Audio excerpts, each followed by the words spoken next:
folks, man. This is Monk, and we are back with another episode of From the Canopy Film Show. And I'm joined as always with my co-host. We got Cornelius, aka Evil Cornelius. What's up? We got Evil Cornelius, not Evil Cornelius. That's too much, all right. Yo. Speaking of Evil Cornelius, man, the funny thing is, have you ever watched that American Soul Show? It was the show about the Soul Train on BT, which is really good, man. But Don Cornelius was a tyrant at times, man. It wasn't like he was super evil, but he knew how important it was to do things right for that show. And there's some funny moments on there, man. So that's might have been the first evil corny. It's a lot of guys named Cornelius that are jerks. Like Chevy Chase, first name is actually Cornelius, and he's always been like a jerk to people. I didn't know. Yeah. That's his actual first name, Cornelius. But one thing about Don Cornelius, you have to go back and like watch, listen to whatever Roy Wood Jr. says about his dad loaning Don Cornelius some money to come up with Soul Train. And I think his dad wanted the money back too soon, so he kind of lost out on his investment. You know, like Roy Wood Jr.'s dad was like a radio person here in Birmingham, and Roy Wood, ended up being a comedian. Then he was on the radio for a bit here, but that's one of the stories he kind of told on Corolla show back in the day. It's also a tragic story, man, because I think later on in life he had this weird health condition that just gave him chronic migraines and headaches, and that's essentially why he killed himself, because it just got too overwhelming for him. There was no respite, no medications he was taking, none of that worked, and eventually it was just like, man, I can't do this. So it kind of also makes sense. I feel like that was probably at play, as well as some of him wanting to get stuff done on the show. And it was just like, it was a lot, man. Even if something's hurting on you, that's going to agitate you as a personality and make things a little tougher, throughout your workday. But I can only imagine, and it's kind of crazy that he endured it as long as he did. You know what I'm saying? So that's wild, dude. What channel was this on? I think it was a BT show, if I'm correct, man. I could be wrong, but it might be streaming on one of these channels, so I know for sure. I was recording it on my DVR on my YouTube TV. I just got to look up the channel and the station that it was on, but it was really good, man. There were some really good stories, just about how he went through to get that started, getting the dancers. I think he was a big advocate for the group Shalimar, who had a little run, back in the late 70s, early 80s, and just it was a cool ass show, dude. I loved it, man. While it was on, I gotta go back and finish it because I think they might have had one or two seasons. One thing though, I remember going back and seeing Prince on this was back before Prince was Prince. He was actually on Soul Train. I think I've seen David Bowie tapes of David Bowie and Elton John on there. And dang. I want to say Average White Band might have been on there at some point, but I think Devo might have been on there at one time. I remember Devo being on there. I remember Devo being on there. Yeah, I mean, it was mostly a black music show, but he would have people on who was willing to, I know, a little bit before they were mainstream people, and then Tina Marie. Who? Tina Marie. Mm-hmm. Yeah, she was on there. Yeah, and then just something anytime I go back and see Stevie Wonder on there, because he's one of my favorite artists. But I don't know. It was that show was kind of impressive. But when you start going back and see it, it kind of gives you a what the fuck moment. Yeah. It was a good show, man. But let's get into it, man. The only news I got today is how great Top Gun is doing at the box office. Top Gun Maverick. Which is a sequel to Top Gun that's 35, 36 years in the making. And it's crazy because this film broke the Memorial Day opening weekend, which was held by Will Smith. And I believe that might have been, I'm not sure what film it was, maybe one of the Men in Blacks. Yeah, so right now, as of today, which is Wednesday, June 1st, worldwide total is $321 million. At the box office, and it's crazy. Domestic total, so it made $176 $1,000,000 this past weekend, dude. So man, just in the United States alone, and the international total is 321. and it's crazy. I got a feeling this thing is going to do $1 billion, dude. And what was the budget for? I think it's pretty high, and plus if you got to count into the delays and all that stuff. Let me see what advertising and all that. Yeah, that it was delayed like almost. Was it supposed to come out in 2019? 2019. Yeah, around Christmas, and that was a little before COVID started or whatever. And, Well, it got pushed back once in 2019, then got pushed back again because of COVID. The Google is saying 170 million making Top Gun Maverick plus tens of millions of dollars more on marketing and promoting the film. Management made the calculus that a theatrical release would be a safer bet at recouping these costs, and that bet paid off because one of the things, man, you got to give Tom Cruise props for is he really advocated for this film to get a traditional release. He even recently forego, because what we're being seeing recently is these films come out, even though they hit the theater, it seems like a month after they come out, they're already on digital platforms, so he's even pushing and back on that, like, nah, we want a traditional run where this thing's going to be in theaters for a while, exclusively, and before it goes to streaming services or anything else, after that. So, and it looks like it's paying off, man. He made the right bet, pushing this thing back, and I know that's one of the hard things now. You make this film, you spend all this millions of dollars, and then you're like, man, we got to sit back for 2 years to put this out to get that money back. And yeah, it paid off for them, man. It was great to see that. I think they're going to have to renegotiate that whole deal about the 45-day theatrical release before it goes to streaming, because a lot of like AMC and some of these movie theaters they'll probably start losing money on that. Yeah, I think it probably depends on the film, honestly, because I feel like something like this would definitely have longer legs than some of the other stuff that we've seen so far this year that have been big, like The Northman.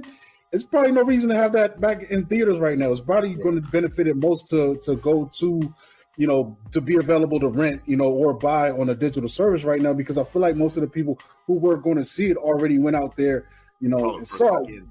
Yeah, because I'm gonna tell you, I've seen this thing 3 times already, and when I look at this audience that was coming in there, I definitely seen a bunch of older gentlemen. I'm gonna be that age one day, but coming in there and just looking all confused, looking up like, where do I sit? But I'm probably sure they were in the theater when this thing first came out in '86. So that's what the benefit of this property is, man. It's amazing, man. It's a testament to a popular film being brought back to the people in a way that has been great. Like the reviews alone had me hyped, because it's like I didn't see a bad review down the board. People were seeing it early. The media that was reporting on it, they were all just quick to throw out praise for this film, So that had me confident, dude. Like, it is crazy, man. But yeah, that's it, man. This thing did great, and I think, like I said, I think it's going to be $1 billion film. It's going to be in the top end of the year. I was talking to one of the homies earlier, and I'm like, it's going to be a rough year to figure out who's going to be the beast. Only thing I think that might compete with it, maybe Thor: Love and Thunder, but I don't know if it's going to be close. But then you also got, I think one of the biggest ones this year is also going to be that the dinosaurs, bro. You can't lose with that, man. Jurassic World Dominion. Yeah. And then you got Wakanda Forever in November, and then you have Avatar. Avatar, my man, he was fronting on Avatar though, man. Shout out to the homie John, but he wasn't a fan. But I told him, I was like, man, you had to have seen that first phase of 3D. Maybe you'll be thinking different, because a lot of people, they hear what, I don't know, I'm not interested, but you had to have seen it. You had to have been there. How they say in the movies, you had to be there. Yeah. Well, I tell you what, though, I think the Avatar re-release is going to make a shit ton of money, Yeah. And I think they're doing that on purpose, because then I think it got knocked out as far as the top film ever by one of the Marvel joints, and now when you put this out, it's going to be like, all right, now Avatar is the #1 film ever again. Then it's a smart business just to recreate the buzz. Though. Yeah, you know what I mean. Mm-hmm. Yeah, but like how Avatar is, has it been like 8 years since the original? Probably longer than that. You think? Yeah, Yeah, it almost had to be re-released just to put people in the mood for a sequel. 2009. 2009. Yeah, December 18th, 2009. Solid 12 years, man. That's what's up, man. So, anything else you want to say about it, Corny? No, I'm good. All right, let's go to these trailers, man. What you got for us, Bobby? Right, so first, like that intro. I don't need this other beer, yo. I've already started early, man. Yeah, he said his last name. So the first film we got, it goes by two names. It's been called Spiderhead, but then also when I was doing my research, Escape from Spiderhead is coming up a little more often. Either which way, it's a Netflix film that's going to drop for us on June 17th, and it's directed by Joseph Kosinski, who I believe isn't that the same guy who did Top Gun Maverick? Oh, dang, for real? Yeah, that would be. I think so. Yeah. It's the same. And it has an all-star cast. I mean, you got Chris Hemsworth, Miles Teller, Bibi Betancourt, Journey Smollett, just to name a few. But pretty much, it's set in the near future when convicts are offered a chance to volunteer as medical subjects in hopes for shortening their sentence. And one particular prisoner finds himself the test patient for a new drug that's capable of generating feelings of love. And throughout this, as he's taking this drug, he begins to question the reality of his emotions and sets out to discover the truth. It's kind of interesting because you said Joseph Kosinski, because it also has Miles Teller in here. Yeah. Yeah. But yeah, man, the film looks good. Really, though, man. it has Charles Purnell that was actually in Top Gun. Yeah, it looks good. So anyone with Netflix, man, by all means, check it out. June 17th. The next film that I got, just to stick with this whole Top Gun theme, we have a film called Devotion. And it's going to drop for us on October 28th, 2022. Directed by J.D. Dillard. And pretty much as far as the synopsis goes, it's inspired from the true story of a pair of U.S. Navy fighter pilots that risked their lives during the Korean War and become some of the Navy's most celebrated wingmen. So, what's it called again? It's called Devotion. Oh, Devotion. Yeah, and as far as the cast, we get Jonathan Majors, Glenn Powell, Serinda Swan, Thomas Sadusky, and even Joe Jonas. Okay. I don't think he's gonna be singing no songs. No, Joe Jonas already. He was in another one of these war movies. Wasn't he in that? What was that last one that came out? It was okay. I think was it a Pearl Harbor kind of movie, or I can't remember, dude. I'm pretty sure, dude. I can't remember the exact name of it, but I think he was in that. Joe Jonas. Oh, it's got Majors in it too. Yeah, looking crazy, making faces. Yeah, with his face. I love some good face acting, man. That's what's up. Yeah, dude. man, pulled me in. I was like, shoot, I'm on board for that. Mm-hmm. And then I wanted to bring, But they got CG planes, unlike Top Gun Maverick. I'm just glad this one Iron Eagle 12 or something. Yeah, I know, right? I'll buy that for $1. Yesterday, trip me out. We got another trailer for Pinocchio, a Pinocchio film. I think this is the first real one, isn't it? No, well, that's the first one.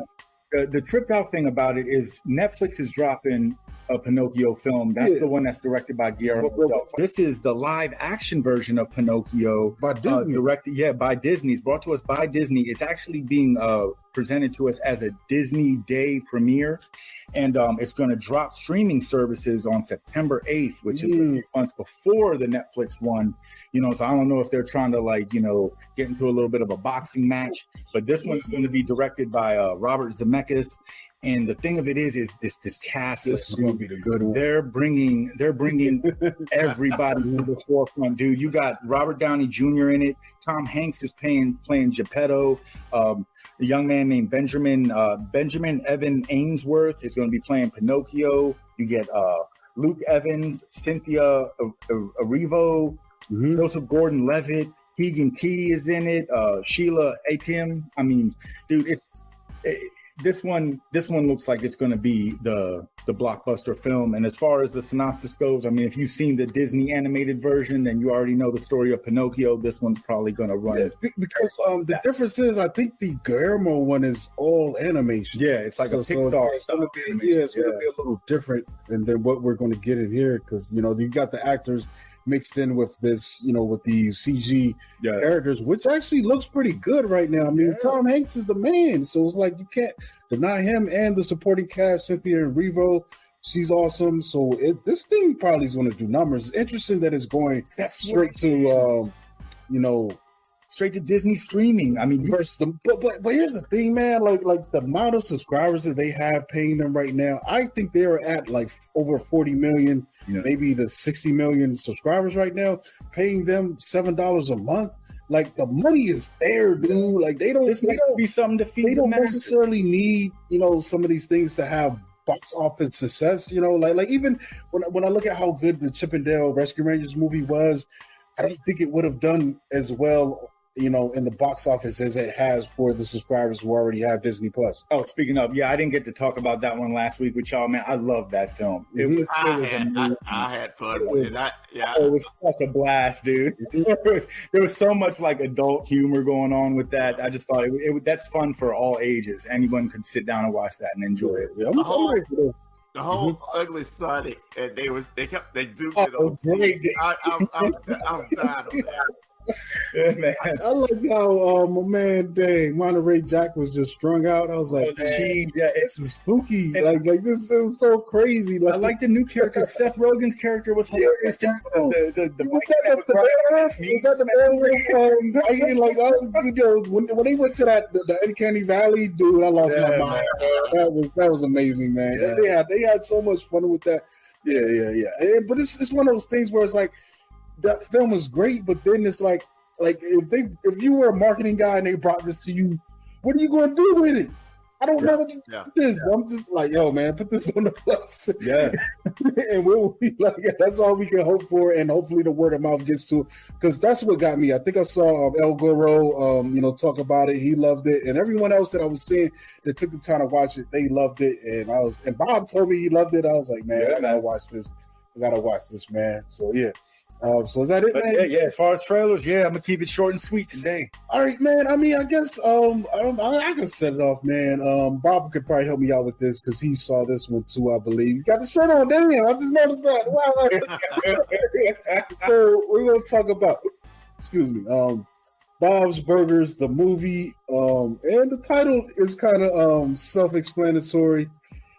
And the thing is, man, like I really have never sat down and watched an entire episode of Bob's Burgers. It would be on, and it was just something I really didn't pay attention to at the time. I just thought it was all right. It's another one of these Fox, comedies, but it worked, man. So let me get to the synopsis, man. So a ruptured water main creates an enormous sinkhole right in front of Bob's Burgers, blocking the entrance indefinitely and ruining the Belchers' plans for a successful summer. While Bob and Linda struggle to keep the business afloat, the kids try to solve a mystery that could save the family's restaurant. As the dangers mount, these underdogs help each other find hope as they try to get back behind the counter. And I mean, honestly, this is pretty much my first Bob's Burgers experience, and I loved it, dude. Like. I will say this, for me personally, not being a person who has watched a lot of Bob's Burgers, it's one of these things where I feel like the pace of this is a bit different than, say, Family Guy or American Dad or Simpsons. It's a little bit more relaxed. I feel like it's a little bit more like the humor is more to me of the dry type, but it's still good. Like when them jokes land, they land, and you're just like. It worked for me, dude. So that's all I got. It worked. Like, I enjoyed myself. I did not hate taking a leap, but I feel like if I had been a Bob's Burgers fan, I would have enjoyed this even more. So I'm gonna let Bob take over. Yeah, man. So, I didn't see Top Gun, but I felt like a Top Gun the way I flew solo to go see this film. You know what I'm saying? Because I had one film watching option, and I decided to go with Bob's Burgers, and I was very impressed with what I got being a fan of the show. I mean, this is something that, you know, me and my daughter, we put on whether it's background noise or we're just sitting down knowing, you know, we might fall asleep, you know, watching TV or whatever. Love the show. And the thing with this movie is like, it plays just like a longer episode. You know what I mean? It felt like I was just really watching the movie in the comfort of my own home, even though I was in the theater. And, you know, another thing I did like about it is like the animation was a little more crisp with this. You know what I'm saying? Like you can tell they put the extra time in to give it that, you know, that movie style feel. And, you know, and they spent the money, you know, in the right places. And the story was, I mean, it was very entertaining. The way that they give us like, you know, 3 stories going on all at the same time. And just as it's just jumping around to the characters, you know what I'm saying? You just kind of go on that ride. Another thing I did like, you know, I'm not really a big fan of musicals, but every time they broke out in the song, it was giving me belly laughs. It had some good music numbers, man. And, but also I want to ask this, the 3 brothers that were kind of the corrupt figures and running the town, were they in the show, were they new characters? Only the most notable one is the one with the eye patch. Mm-hmm. That's okay. Yeah, that's pretty much their land. So the other 2 were new in a way. Yeah, and I had fun like looking at, you know, them come to life in the movie. Yeah, I haven't seen them too often in the show, but yeah, I think they were more brought about for the movie, but it worked. Their characters worked, and then it just brought this whole other dynamic to the movie. You know what I'm saying? Like I said, I thoroughly enjoyed it. I definitely want to see it again. It's one that I'm going to own and watch multiple times. Mm-hmm. You know what I mean? And the thing about it too, it was kind of brave for them to drop that, you know, up against Top Gun. But at the same time, I think the fan base is so, you know, rabid and loyal to them that they probably did all right. Because I don't think this cost a whole lot of money to make. I mean, the animation did seem a little bit boosted up, but at the same time, what does this cost you? It's 3 episodes. Right. This is pretty much, well, maybe it was like an hour 40. So it's probably like a little over 3 episodes worth of, you know, writing and acting and the programming and stuff like that. But there were also some pretty cool, I'm not sure who's all been on the show, but when I look at the cast list, there were definitely some names that I don't think are regulars on the show, the voice talent, you know? Yeah, I want to say one of them that stuck out to me was Zach Galifianakis. Oh, Galifianakis. There you go. Yeah, Zach Galifianakis. He said Griffin. Yeah. Hi, birds. Yeah, man, dude. I strongly suggest, you know, anyone who's a fan, you gotta see it. But even if you're not, like you said, this is your first experience and you still found enjoyment in it. And you know, this is one of those movies where if you watch it, it might make you want to trail back and give the actual TV series a little bit more burn. You know what I mean? Yeah. Definitely. Mm-hmm. Yeah. So what you got, Cornelius? The only other film I saw, other than, because me and you are probably going to talk about Top Gun for a bit, is Bill. You mentioned this film a couple of weeks ago. Yeah. I really enjoyed the film. And without going into details, too many details, it's pretty much, how I want to say this. It's pretty much like if you had Ready Player One or kind of like The Matrix or something, but done a little bit better. Because everything's set up on social media here. I don't remember the main character, but her name inside the social media setup called You is Belle, and she's a singer. She lost her mother at one point, and you know, because her mother went to save somebody and died. But she's dealing with that trauma. And it was a kind of a deep story. I really, really enjoyed it. And I kind of hate that I didn't see it in theaters. But without going into too many details, I just thought that overall getting over trauma and everything, getting over trauma and stuff, it was like the main focus of this film. And like I said, I really, really enjoyed it. Yeah, it was amazing when I saw it because I think it came out early this year, like January. So Hopefully when it comes time around this year and they giving out animation awards, it definitely gets that. But honestly, outside of animation, it's still a good film. It could stand amongst, real animated films because, like you said, our main character, kind of is living in this, this virtual world like Ready Player One, and she takes on a persona, and then essentially the story is kind of a play on Beauty and the Beast, and that's why it's called Belle. She's, but it's a great film, and now it's out on digital, widespread, and I think the Blu-ray is out now. I had a Blu-ray. Yeah, I'm gonna try to get a digital copy once the price comes down because I saw it pop up and I was like, I don't want to pay $20. So maybe they'll put a sale out soon, but it's a great film to watch, man. And like you said, the emotional impact of it, I think, was really great. It had a lot of heart, man, mixed into this. Like it reminded me of Everything Everywhere All at Once, man, because what's happening here, they're using Matrix style ideas, but somehow they're injecting an emotional impact that I think a lot of the Matrix, series was missing. Like maybe it's outside of that very first one, but somehow they tapped into that emotional resonance. And this film is one of those ones where you're like, wow. Parts of it remind me of even the last Doctor Strange. Like get to the end of this, there's a similar. Now that I'm thinking about, there's similarities to that last act of this when she's going to the final hideout of this Beast character, and the same way Strange kind of went to that darker reality universe, in the end of his film. And man, it's great, man. This is one of the things too is like what you get from the Matrix. I like the Matrix a lot. I've liked all 4 films, but it's kind of how do I want to explain this? The Matrix understand what it is, so they go a little too heavy on philosophy in it. This was just a good story, and it's kind of told basic without overcomplicating anything. You know what I'm saying? That it had a lot of heart to it and everything, but it just and you weren't really worried about what was going on, other than it being like a form of social media.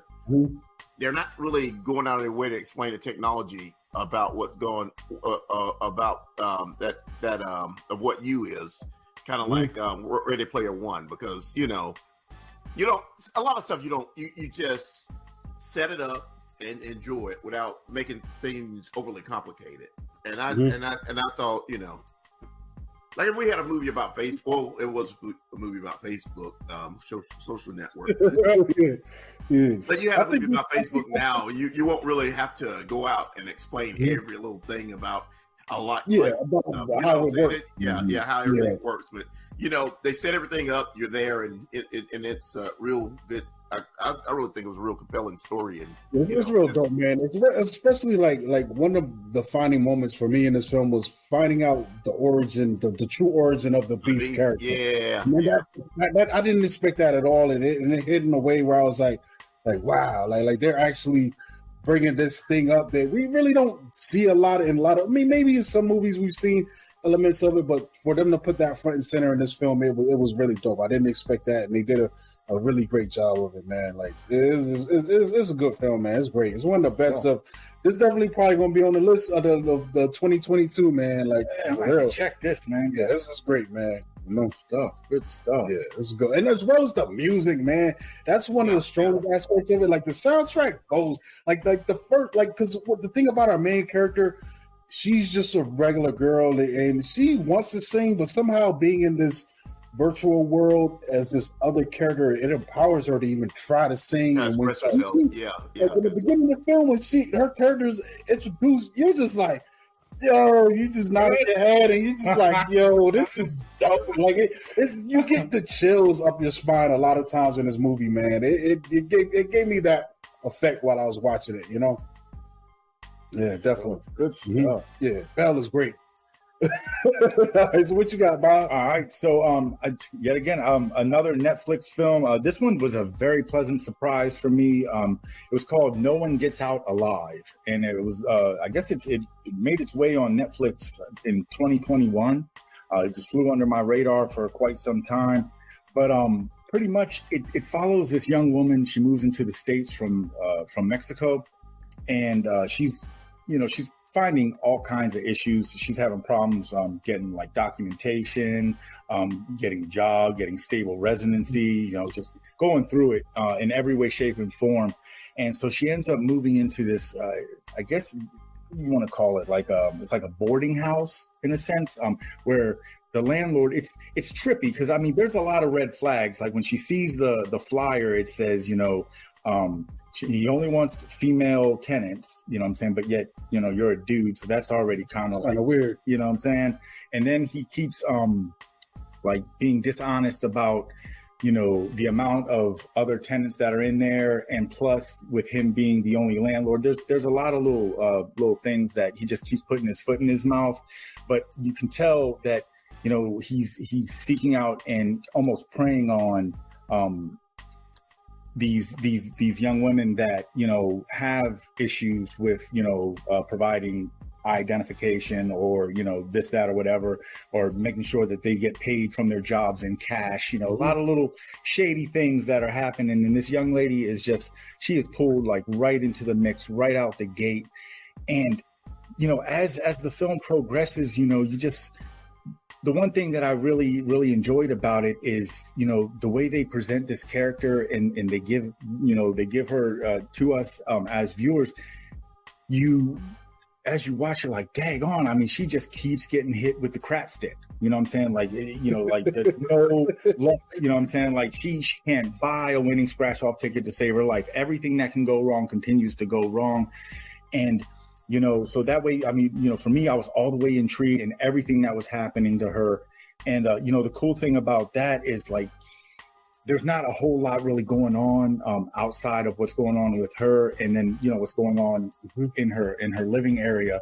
So like I said, I was all the way locked in, and it kind of moves at a slow and steady pace, but that does a great job with like building the tension and helping create the story arc that they provide for us. Outside of that, there was a lot of cool imagery. It's labeled as a horror film, but it's kind of like more. I don't know if creepy was a genre, this would fall under that instead of. I think it's a horror film. I just had to look this up because the title was familiar. I didn't see this. You did see it, yeah. See, yeah. Well, and that's what I was gonna get into, because like for the first up until we get into the third phase, it feels really like creepy. They do a lot of really good things as far as like with the imagery and the camera angles and this atmosphere that they present for us. But ultimately, without like spoiling, the third phase, this is one of those films, this is what we wait for, you know what I'm saying? And I felt like, once I got thrust into that, then it was really like, it was just all smiles for me, especially when there was a lot of what the fuck going on. What the fuck? Yes, exactly.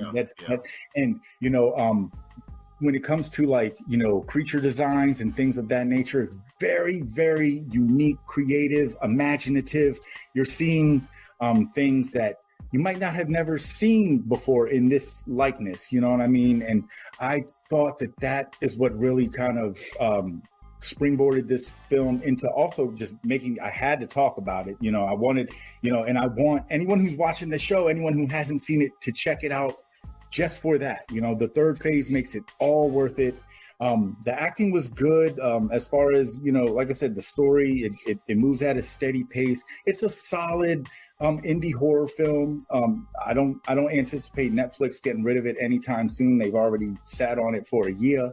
So, But one thing, I don't know if you ever saw The Ritual. I did. And yes, it's connected to The Ritual.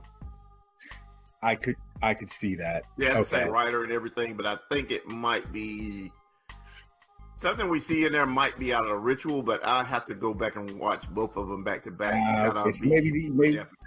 Maybe these films could be kind of like cousins. Why you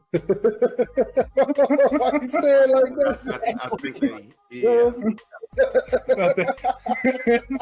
Yeah, because I was kind of getting that feel, So I was like, yeah. But hey, man, I was pleasantly surprised when the credits started rolling. After I picked my jaw, I was like, oh man, wow, all right, cool, that happened, and I'm glad I saw it. That's a lot of what the fuck happening in this film. A lot. Yeah, it's wild, man. So, anything else you got, man? Before we get into this, the big boys in town, man. So, I guess we're ready.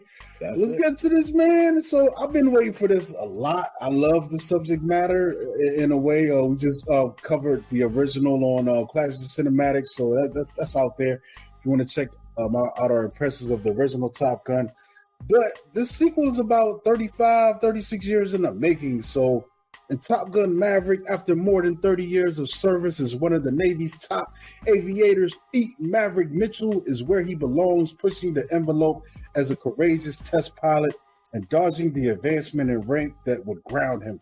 Training a detachment of graduates for a special assignment, Maverick must confront the ghosts of his past and his deepest fears, culminating in a mission that demands the ultimate sacrifice from those who choose to fly it, man. And this thing is great, dude. Like, let's get into this cast. Of course, we got, the Tom Cruise.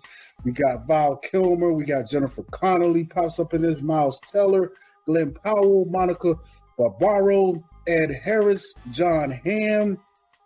Let me see who else we got in here. Lewis Pullman is one of my favorite characters. I think his call sign was Bob. Yeah, man, Manny Jacinto, Jay Ellis. A lot of people will recognize from what's his thing, Insecure on HBO. We got Charles Parnell playing Solomon. It's a nice cast. Also stand out in this thing is Bashir Salahuddin, who plays Hondo in this film, man. But this thing is great, dude. I didn't expect this thing to be as good as it was, even though the reviews were telling me it was great. The Rotten Tomato score was amazing, in the previews that were showing, right out the gate. But I've seen this thing 3 times already, and it hits me the same way every time, man. It's one of these films where, like, it's perfect popcorn, big Hollywood, like, filmmaking, in my opinion, man. It's not one of these things that's super deep or whatever, but it does just enough very well, like to be a summer blockbuster, man. This is the thing that I fell in love with as a kid. When I would go see a movie, this was the type of movies that were appealing to me, and it comes through and it knocks it out of the water, man. Like I love the story. We get a lot of nods to the original film. And this remix, man, because I feel like in the original film, I think the romance with Kelly McGillis. What's his name? Was it Kelly McGillis? Yeah. Mm-hmm. Her and Tom Cruise's character, that ate up a lot of the middle of the film. So there is a little bit of romance in this, but it's smaller scale, just because we got to address other things that are going on. And it works, dude, because even the people that were fans of that in that film, they get some service. Like, everyone is getting service. You're getting service if you're an action film fan. You're getting service if you're just like how things play out between people, like in the film, because like there was a couple like dog, I almost cried, and there's like 2 moments in this film where every time it happens, I get that chill. I'm like, I need to know, did they play the Danger Zone? Right off the top. All right, okay. It's the crazy. Like I came in this, I was like, am I in the right movie? All right. Like, because it looks like the way it starts.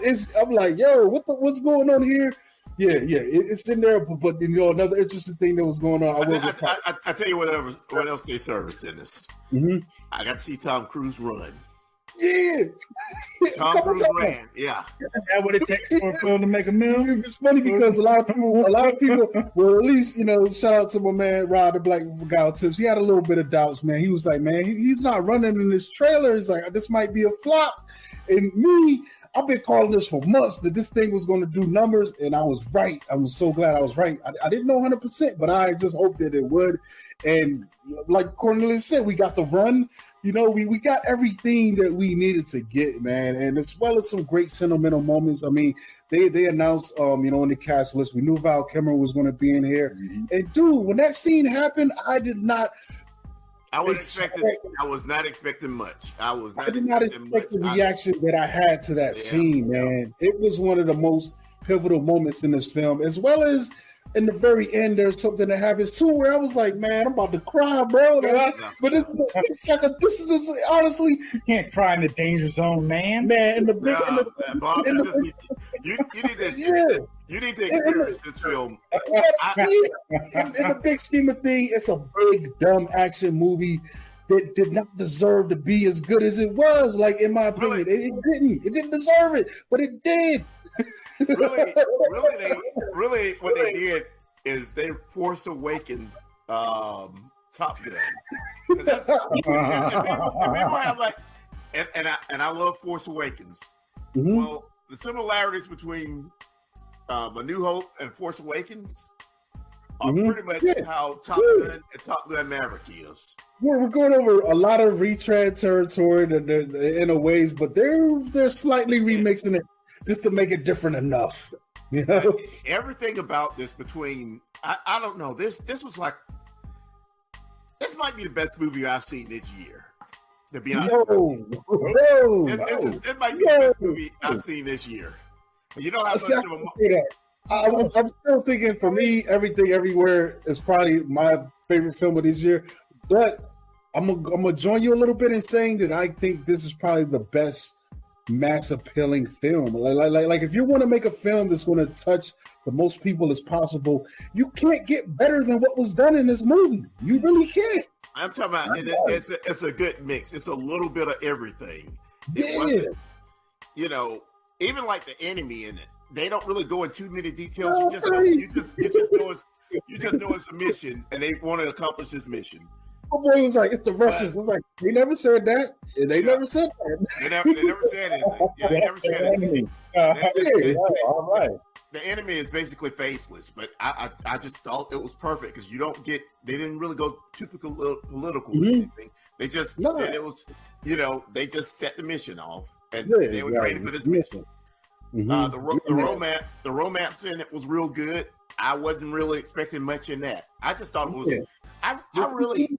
It didn't, like the original film. Like I said, I think it played a bigger part because of the dynamics of it. But in this one, the way it's set up is like it's there, and it makes sense. But it's not overbearing to where it's taking up a whole lot of the movie, But it is. But it does have impact, But every.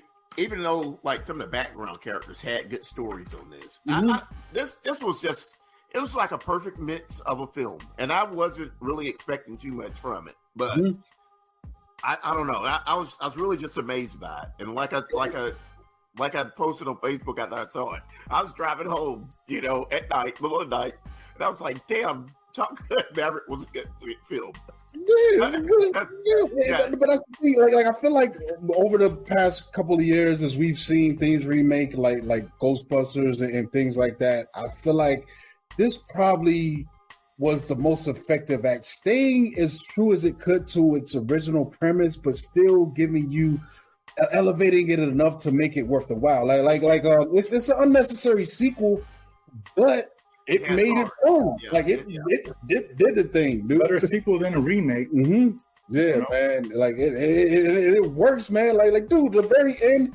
Man, it's like it's hard to talk without spoiling, but the very end too, there's like a hug that happens, and I was like, man, that felt real, bro. Like the thing about the thing about Tom Cruise, I think he's taking a hit because of his connection to Scientology and the whole jumping on Oprah's couch thing. But in the big scheme of things, he's like the last really big action star, big Hollywood actor left alive, dude. He outlasted Stallone, Willis, and all of them, and he's still kicking ass, man. And then one of the things too is when you see this, you see the trailer for the new Mission Impossible, which also shows some craziness. I'm like, yo, this dude is nuts.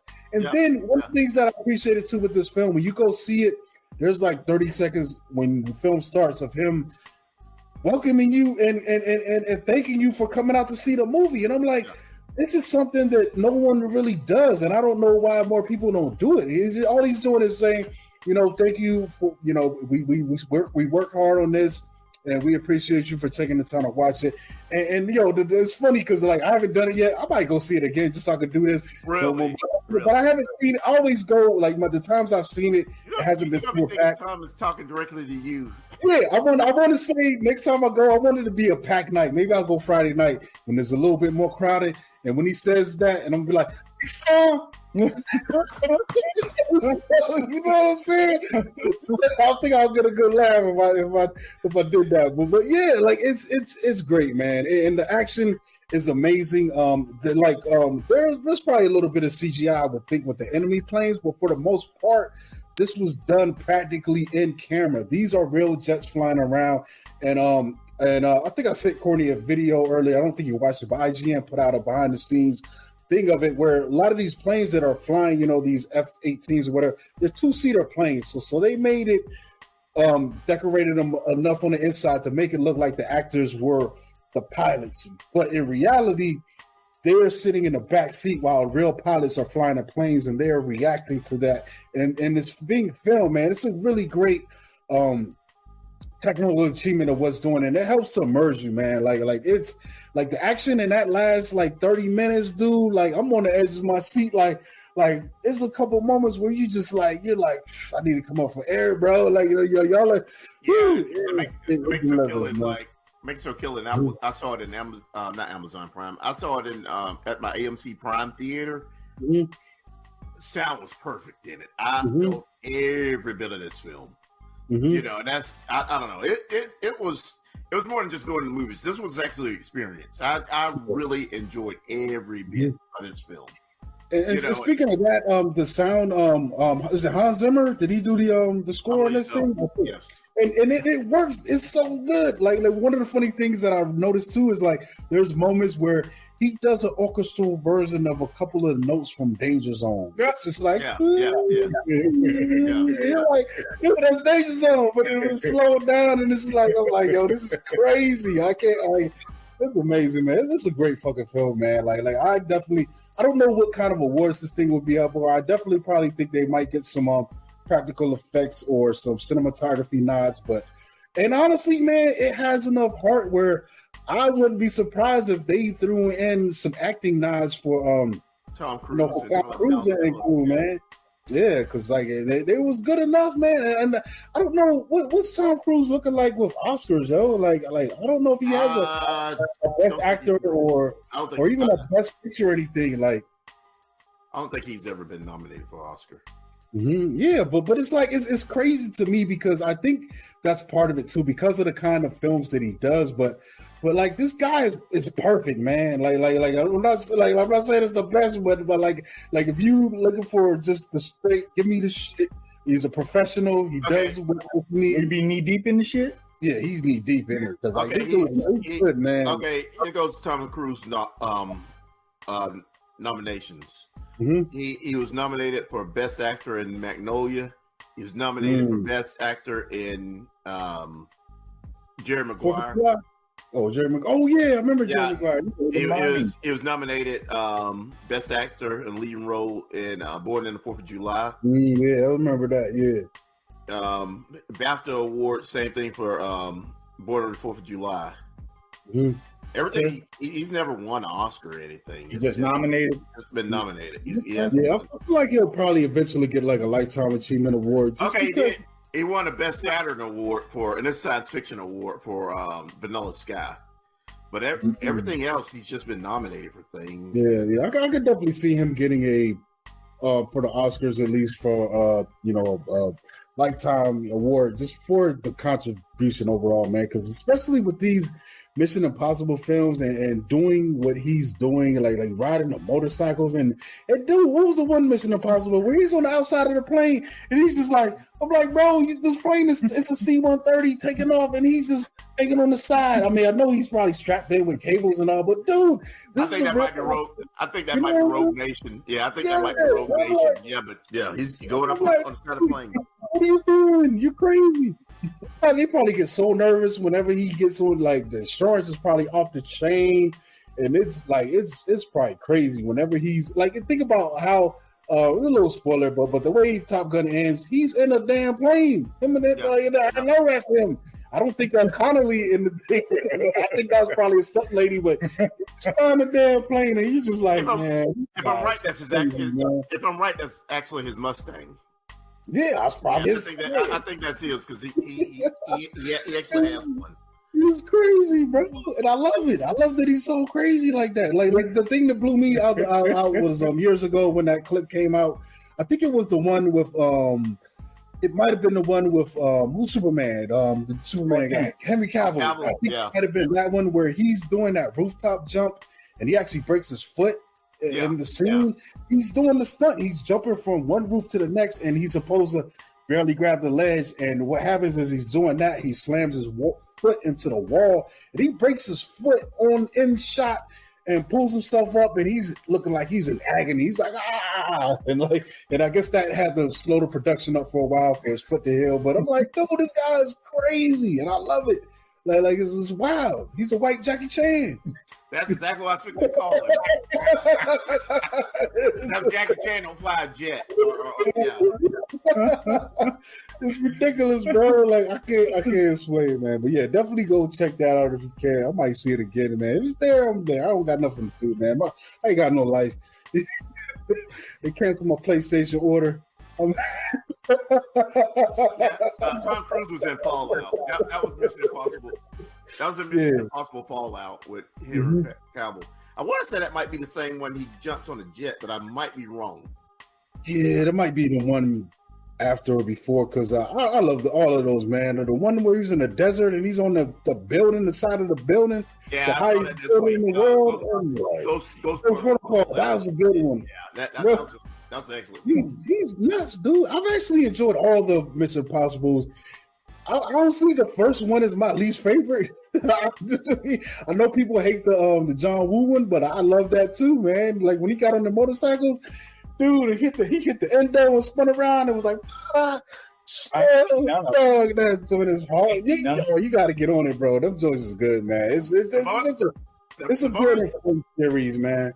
The motorcycle and the whole chase scene in Rogue Nation might be my favorite out of everything because he's in that damn car accident. Then he just gets up on a bike and he's hauling ass. Them joints is good. I think I got a few of them on the Voodoo Bob, so you can log in and check them joints out. But yeah, man, I love that series, man. He's just always pushing the envelope, and I appreciate that, man. Like that's the most that I could want from these films. It's like we've seen so much at this point. Like it's very little new under the sun. So my best hope is that you take a premise that already exists and try to just add enough to it to make it more interesting and special. You know, it's been a while since we've had even a jet based combat film, you know, so that's cool that he brought this back to the plate, man. We might get a new Iron Eagle, man. You know what I'm saying?